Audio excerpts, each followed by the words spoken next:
Today I'm going to be putting a handlebar setup on my 2014 TRX450r. In the last video, we installed the Pro Taper clutch perch along with the rear parking brake delete. So for the parts I went with, I wanted a nice handlebar setup. I'm really a fan of Pro Taper's products. I run them on just about every machine that I work on. So I went with the fat bars. I really like them for the woods. They have a little bit less vibration, feel a little sturdier.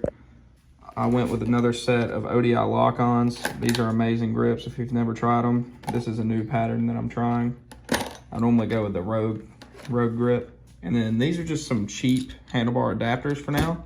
I do plan on putting a steering stem on this quad, but just not at the moment. I'm waiting on other parts to come in and then I may make the order. So the installation of everything should be easy and not give me too many problems. The only issue I believe we'll run into is deleting this and finding a place to mount the key.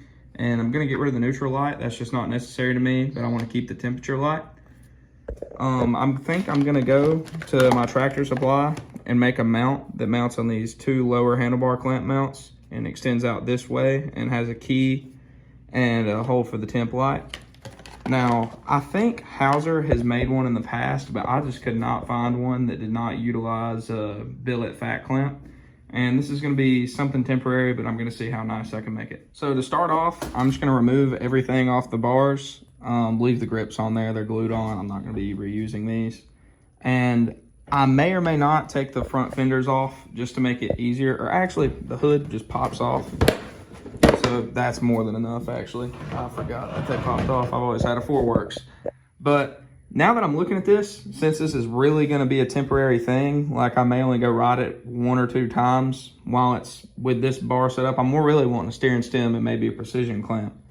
But I think I'm just gonna mount the key right here where it's just available by the hood, and I'll just have to remember to turn it off. I've done it before, never really caused me an issue. But I'm not wanting to go fab up a mount if I'm only gonna use it for like a couple rides. So I've removed all the bar controls, the handlebars are off. And so these clamps, they were 15 bucks on eBay. They're made in China, but they shipped out of California. They got here in about a week. So you take the cap off, they screw into the stock bottoms and have a little fitting that kind of fills the gap.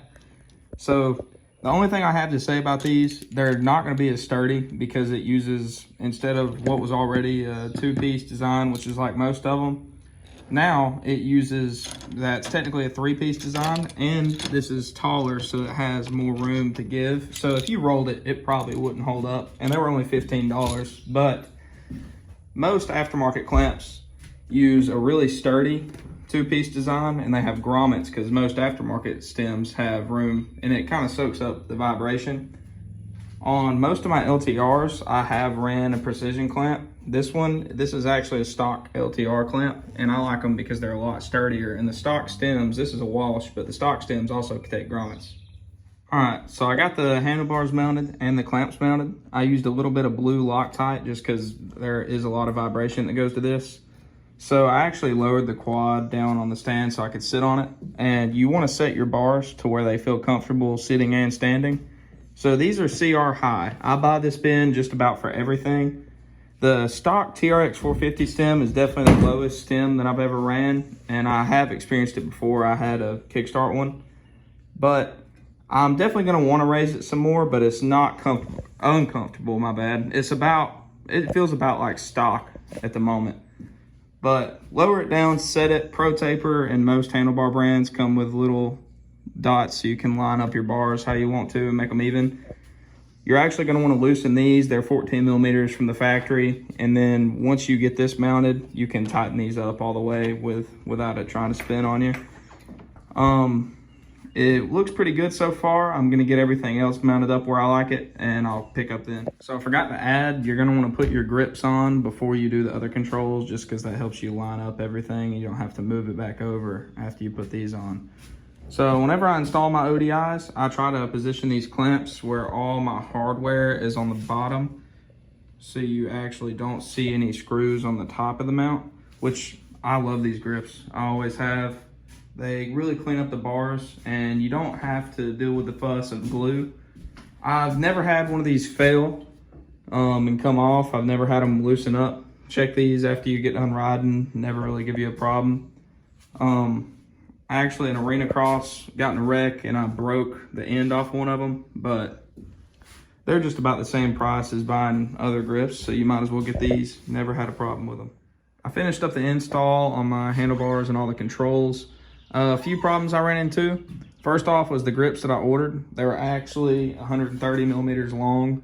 They're a little bit longer than these, you can see. They stick off at the end. These are 120s.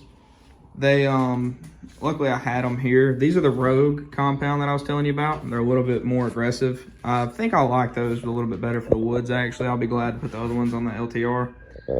But another thing was, I didn't end up making a mount. I just literally zip tied the key to the brake line. It's not hurting anything. It doesn't get hit whenever you steer or anything like that.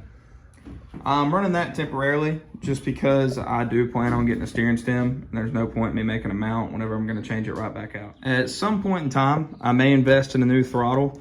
I like the stock Honda brake feel, but the stock TRX450, mainly the ER, I'm pretty sure this one is completely different than the kickstart model. It's a lot bigger, like size-wise, it's really big, bulky. That's why I couldn't fit the longer grip. And even with this, my brake is just barely straight, but it doesn't leave room for adjustment at all. I would like to try your Mosi throttle. I may invest in that just to give it a shot, but we'll see. I appreciate you guys checking out the video. In the next one, we should have wheels and tires come in the mail. I'm ready to put those on. Also, I'll have one on installing BCC skids. And I ordered an XFR, which is like an eBay brand, but it's the rear skid plate. I've ran them before. I don't trust the polymer skids yet. I may get one in the future because it just covers, it's the sprocket guard and the rotor guard. But I don't know. I'm just gonna run a full skid plate in the rear for now. We'll see how it ends up. Also, I have a wrath order coming in. It's the front bumper and the grab bar, so you'll get to check that out. Please like and subscribe. I appreciate you guys watching.